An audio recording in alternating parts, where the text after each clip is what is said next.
우리 서로에게 해와 같은 얼굴을 가지고 인사 나누도록 할까요? 사랑합니다. 축복합니다. 인사를 나눕시다.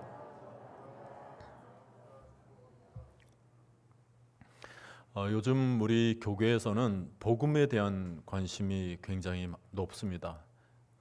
어떻게 보면 이제 진리에 대한 관심인데 이 시대가 그만큼 어둡기 때문에 진리 그리고 복음을 다시 확증하고 그 복음의 빛을 우리 마음 가운데 비추는 것이 너무 중요하다라는 인식이 사회 전반에 깔려져 있는 것 같습니다. 우리 교회도 이제 하반기에서 점점 복음에 대한 기초 작업들을 새롭게 하고 있죠.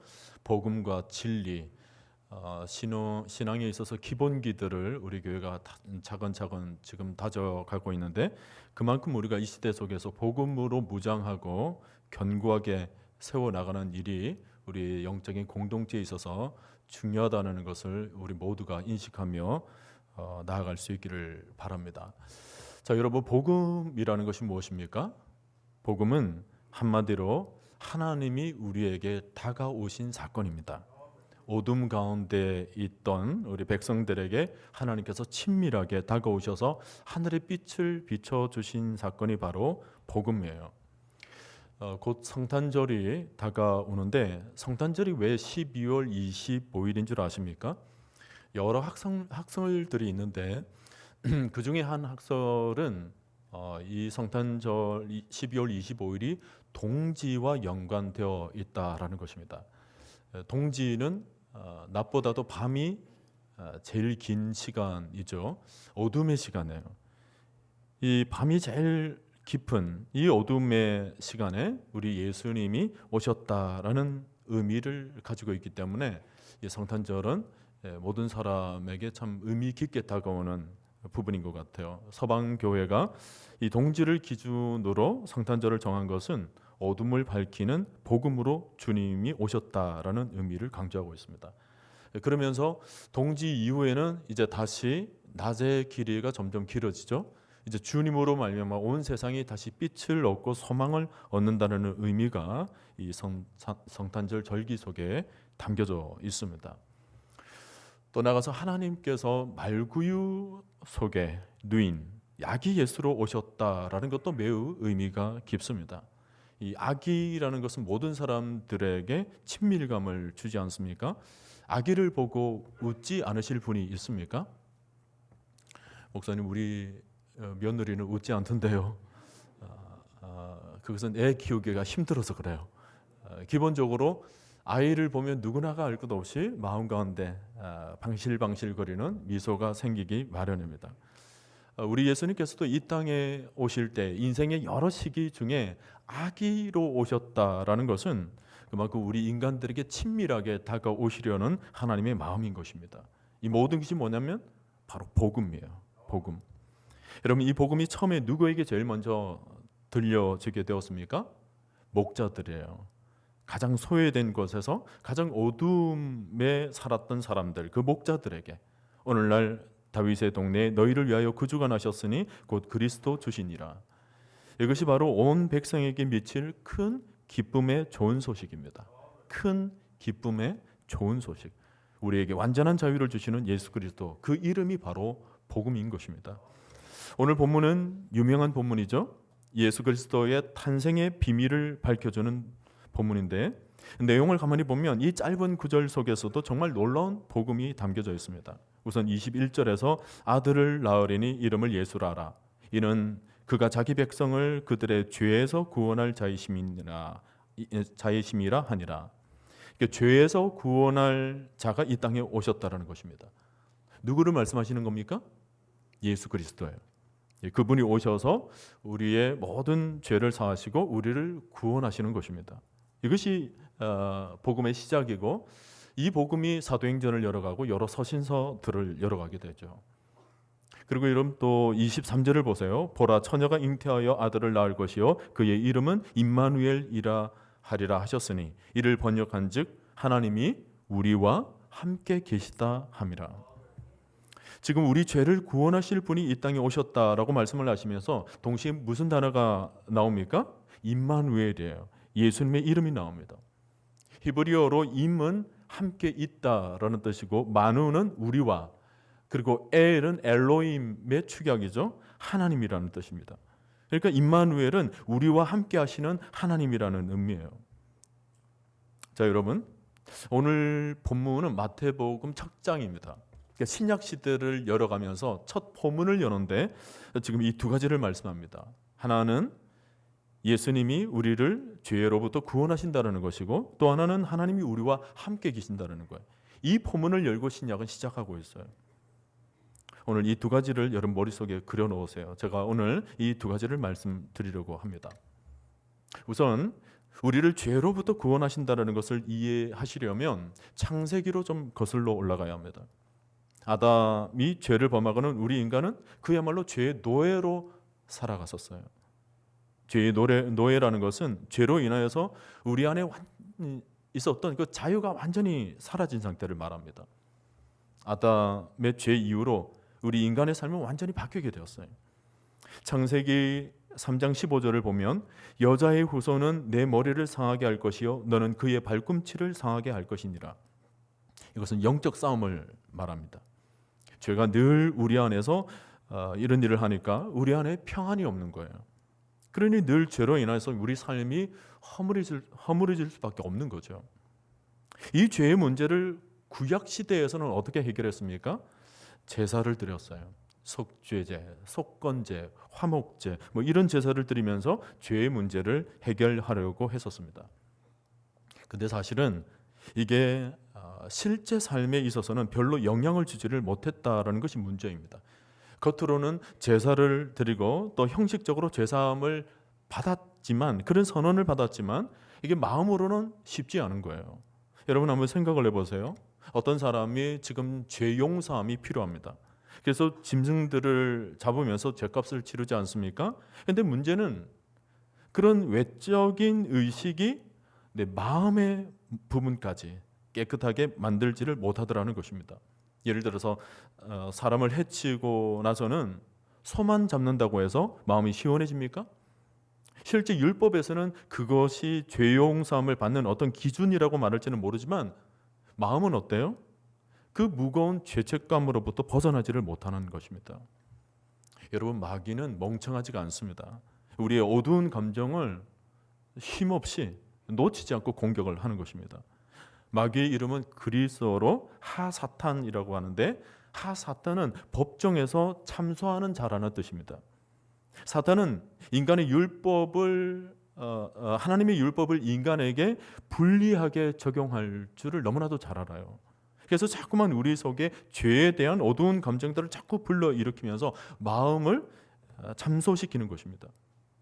그러니 우리는 늘 감정이 죄로 인해서 무너지는 것을 경험하게 됐죠. 사탄이 자꾸만 우리 마음을 그렇게 만들고 있는 거예요. 그래서 다윗이 시편 51편에서 그토록 침상을 적시면서 뭐라고 기도합니까? 하나님이여, 죄의 많은 긍휼을 따라 내 죄악을 제발 깨끗이 지워 주옵소서 그랬어요. 여러분, 이것은 일반적인 죄 용서를 구하는 수준이 아닙니다. 내면의 문제를 놓고 하나님 앞에 그야말로 몸부림치는 거예요. 그 씻어지지 않는 마음, 속마음 때문에. 물론 나는 내 죄가를 아오니 내 죄가 항상 내 앞에 있나이다. 자기 마음에서 정죄함이 지워지지 않는다라는 거예요. 그래서 나중에 어떻게 기도를 하느냐면 이렇게 부르짖어요. 하나님이여, 내 속에 정한 마음을 창조하시고 내 안에 정직한 영을 새롭게 하여 주옵소서. 주의 구원의 즐거움을 내게 회복시켜 주시고 자원하는 심령을 주사 나를 붙잡아 주옵소서. 이게 단순한 죄사함의 문제가 아니라, 형식적인 죄 용서가 아니라 그야말로 마음의 그 깊은 괴로움으로부터 완전히 벗어나도록 해달라는 간절한 기도를 드렸던 것입니다. 여러분, 우리 속에 있는 내면의 문제는 구약의 제사법만으로는 장담할 수가 없는 거예요. 아무리 소를 잡고 양을 잡아도 그것이 우리 영혼에게까지 자유함을 주지를 못했던 거죠. 자, 여러분, 우리 안에 완전한 자유를 안겨다 주는 것이 뭐예요? 우리 영혼의 이 죄로부터 억눌림을 완전히 사라지게 만드는 것이 무엇입니까? 바로 예수의 피밖에 없는 것입니다. 예수 보혈의 피는 우리의 죄악들을 완전히 사해 주실 뿐만 아니라 우리 속 내면에게까지 완전히 침투하셔서 우리를 완전한 자유와 완전한 구원을 안겨다 주시는 것입니다. 그러므로 예수님이 우리를 구원하셨다라는 말은 단순히 죄 내용에 대한 성량만 가리키는 것이 아니에요. 죄에 대한 벌, 심판뿐만 아니라 우리 내면의 영혼의 문제까지도 완전히 찾아오셔서 우리 모든 속 사람을 완전히 구원해 주시는 것입니다. 주님이 빛으로 오셨다 그랬을 때 빛은 부분적이지가 않습니다. 방에 등불을 켜놓으면 모든 공간이 밝게 되는 것처럼 주님이 우리 마음 가운데 찾아오신 것은 지금 우리의 모든 내면을 환하게 밝혀주시는 거예요. 전인격적인 부분까지 충분히 밝혀주시는 것입니다. 가늠하다 잡힌 여인에게 우리 예수님이 뭐라고 말씀하셨습니까? 사람들 사이에서 꼼짝없이 매도당하고 무시당하고 정죄당하면서 이제 이 땅 어디에서도 더 이상 살아갈 수가 없을 것 같은 그런 상황에 놓여졌던 그녀에게 우리 주님이 빛을 비춰주세요. 그리고는 요한복음 8장 10절에서 하시는 말씀이 여자여 너를 고발하던 그들이 어디 있냐? 너를 정죄하던 자가 없느냐? 너를 고발하던 자, 이게 뭐예요? 참소하던 사탄과 닮아 있습니다. 그런 사람이 지금 어디 있느냐? 그랬을 때 그녀가 주여 없나이다. 주님이 뭐라고 말씀하세요? 나도 너를 정죄하지 아니하노니 가서 다시는 죄를 범하지 말라. 이게 뭐예요? 죄로부터의 완전한 자유를 선언해 주시는 것입니다. 오늘 여러분 중에도 아직까지 내면에 자유함을 누리지 못하시는 분이 있습니까? 내가 예수를 믿는다고 하면서, 내가 하나님 앞에 나와 십자가를 의지한다고 하면서도 내 마음 가운데 완전한 자유를 누리지 못하시는 분이 있습니까? 오늘 이 자리에서 예수 그리스도의 피를 바라보며 그분의 피를 의지할 수 있기를 바랍니다. 주님이 우리에게 자유함을 주세요. 예수의 피가 우리를 완전히 정결케 해주시는 줄로 여러분 믿으시기를 바랍니다. 큰 기쁨의 좋은 소식은 오늘 우리에게도 여전히 들려지고 있는 이 복음임을 오늘 여러분 분명히 발견하시고 이 복음 안에서 여러분 모두가 한 분도 빠짐없이 영혼의 완전한 자유를 누릴 수 있기를 주님의 이름으로 축원합니다. 자, 오늘 복음은 여기서 끝이 나지를 않습니다. 첫 번째 복음의 소식은 우리를 죄에서 구원해 주신다라는 거였는데 그 다음 중요한 것은 주님의 기쁜 소식이 또 하나 주어져요. 뭡니까? 임마누엘이에요. 말씀드린 대로 임마누엘은 하나님이 우리와 함께 계신다라는 뜻입니다. 이사야 41장 10절 말씀, 두려워 말라 내가 너와 함께함이니라. 놀라지 말라 나는 내 하나님이 됨이니라. 내가 너를 굳세게 하리라. 참으로 나의 의로운 오른손으로 너를 붙들리라. 여러분 이것이 복음입니다. 시편 121편에서도 하신 말씀 여러분 기억하십니까? 낮의 해가 너를 상하게 하지 아니하며 밤의 달도 너를 해치지 아니하리로다. 여호와께서 너를 지켜 모든 환난을 면하게 하시며 또 내 영혼을 지키시리로다. 우리 하나님은 철저한 임마누엘 되십니다. 외형적인 겉으로 보이신 하나님뿐만 아니라 우리 내면에게까지 찾아와 주시는 임마누엘 완전한 구원주 하나님이 되시는 것입니다. 구약에서 이 임마누엘에 대해서 간증을 가장 많이 가지고 있는 사람을 꼽으라고 한다면 바로 요셉이라고 말할 수가 있습니다.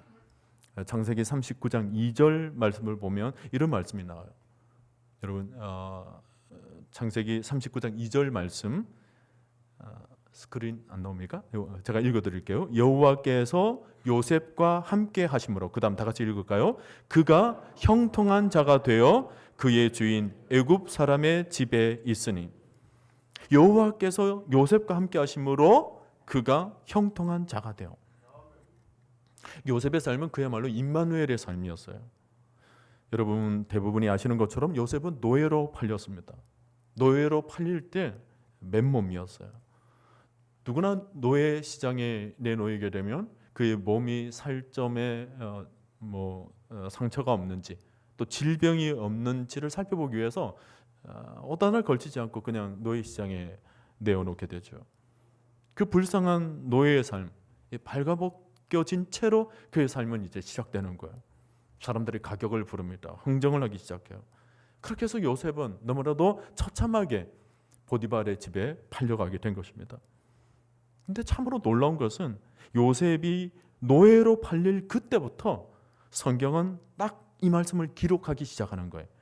여호와께서 요셉과 함께 하심으로 그는 하나님 앞에 형통한 자가 되어, 이 수식어가 붙기 시작하는 것입니다. 노예로 팔릴 때, 여러분 요셉이 실질적으로 보면 아무것도 지금 가진 것이 없어요. 맨몸입니다. 집도 없고 은행 잔고도 없어요. 무슨 투자금도 없습니다. 그를 도와줄 인맥도 없는 거예요. 가족도 없습니다. 아내도 자녀도 없습니다. nothing. 그에게는 아무것도 없어요. 근데 오직 여호와만이 요셉과 함께 하심으로, 이 한 가지가 어떻게 삶을 바꿔놓았다고요? 그가 형통한 자가 되어. 그 표현 밑에도 창세기 39장 23절에서도 보면 여호와께서 요셉과 함께 하심이라, 여호와께서 그를 범사에 형통하게 하셨더라. 39장부터 요셉을 계속 따라다니는 것이 요셉과 함께 하시는 하나님, 그분으로 인하여서 요셉은 형통한 자가 되어 그래요. 여러분, 성경이 말하는 형통이라는 것이 무엇을 의미하시는지 이해하시겠습니까? 창세기는 모세가 기록한 책이에요. 지금 모세가 모세의 오경을 기록하면서 인생의 핵심을 이렇게 정리를 해주고 있는 거예요. 이스라엘 백성들은 광야 40년 동안 정말 중요한 한 가지를 깨닫게 되었습니다. 하나님이 함께 하시기만 하면 하늘에서 만나가 떨어져요.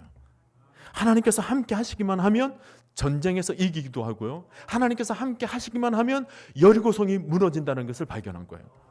이스라엘 백성들은 임마누엘, 하나님이 함께 하시는 것이 어떻게 이것이 형통으로 연결되는지를 40년에 걸쳐서 철저하게 배우게 된 것입니다. 모세가 그것을 바라보며 요셉의 인생도 딱 바라봤을 때, 요셉이 노예로 끌려간 거 큰 문제가 아니구나. 요셉이 어디에 들어간 거, 감옥에 들어간 거 문제가 아니구나. 요셉이 어떻게 힘든 삶을 산 거, 이 문제가 아니구나. 문제는 뭡니까? 그가 하나님과 함께 한다면 형통하게 될 것이다. 여러분, 오늘 우리도 어떤 삶을 사는가가 중요한 것이 아닙니다. 오직 하나님, 임마누엘 되신 하나님만 함께 하기만 하면 무슨 일을 만나든지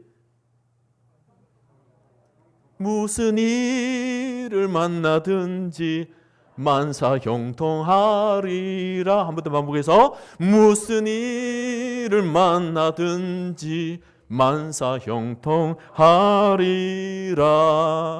할렐루야. 이것이 복음이죠. 오늘 여러분, 임마누엘 여호와께서 함께 하시면 오늘 여러분도 형통한 인생이 될 줄로 믿으시기를 바랍니다.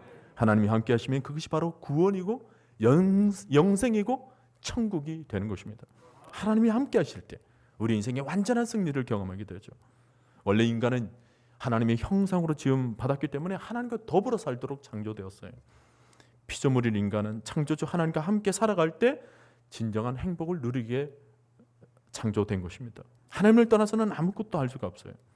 피조물은 하나님의 임재 안에 머물러야 하는 것입니다. 하나님 임재 안에 살면 모든 하늘의 복을 누릴 수가 있게 되는 것입니다. 신명기 28장에 나오는 복들도 가만히 보세요. 첫 출발이 다 뭐로 시작하느냐면 여호와가 너와 함께 하시면, 그렇게 해서 출발해요. 내 하나님 여호와가 너와 함께 하시며 결코 너를 떠나지 아니하며 버리지 아니하실 그 여호와 하나님으로 말미암아 어떤 복이 펼쳐지게 되는지를 여호와께서 너와 함께 하시며 말씀하고는 그 뒤에 복을 쫙 나열해요. 오늘 여러분도 우리 삶에 있어서 다른 것 아닙니다. 하나님을 가까이 하면 하나님이 여러분을 축복해 주실 것입니다. 여호와를 가까이 하면 너를 만국 위에 뛰어나게 하실 것이라.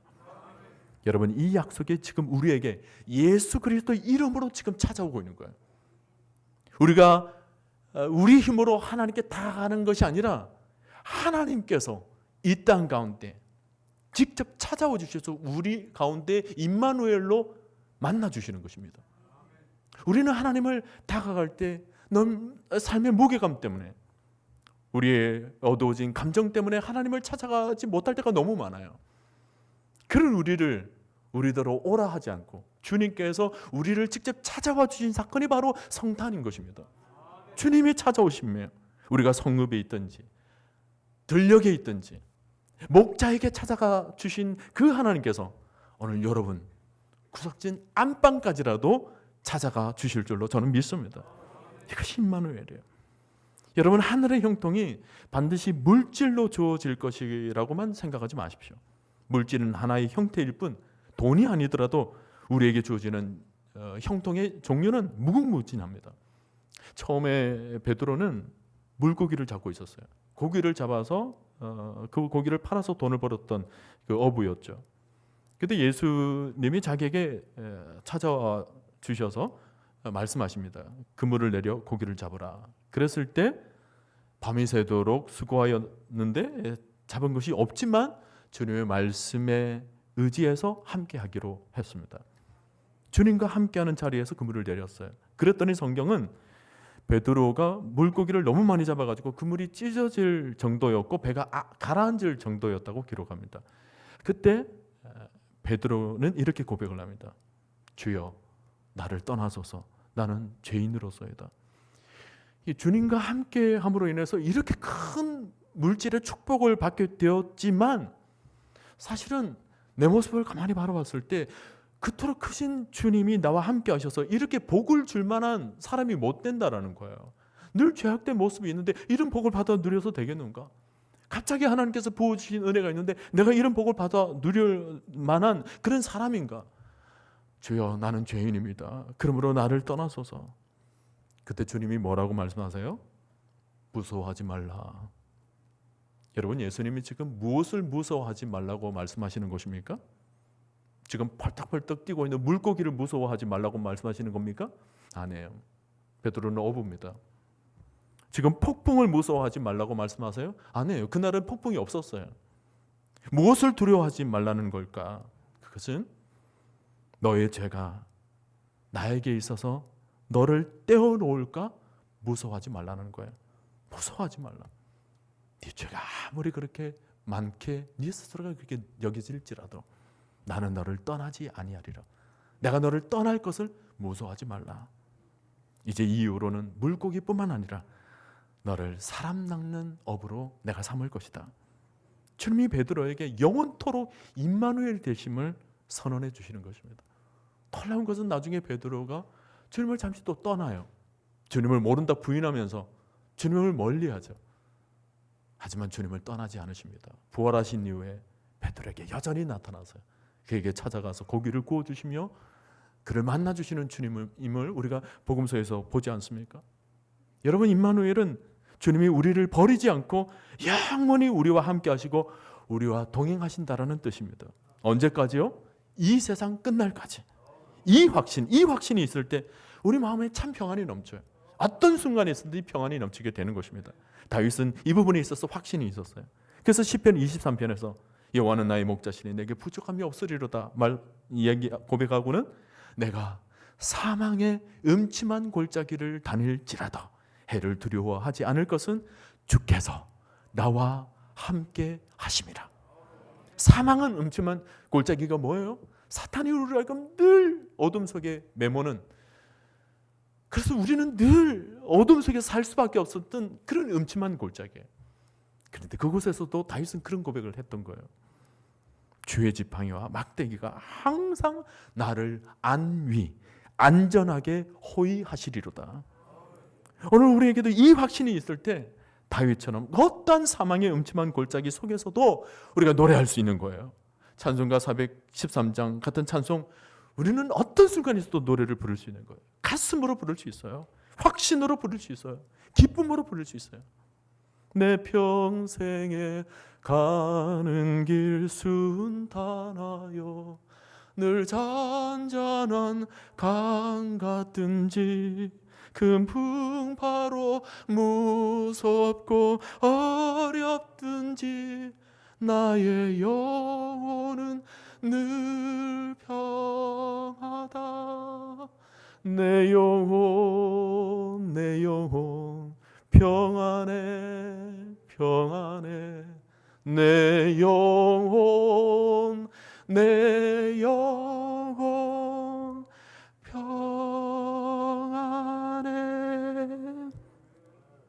내 영혼이 평안한 거예요. 영어로 표현하면 It is well with my soul이라고 해요.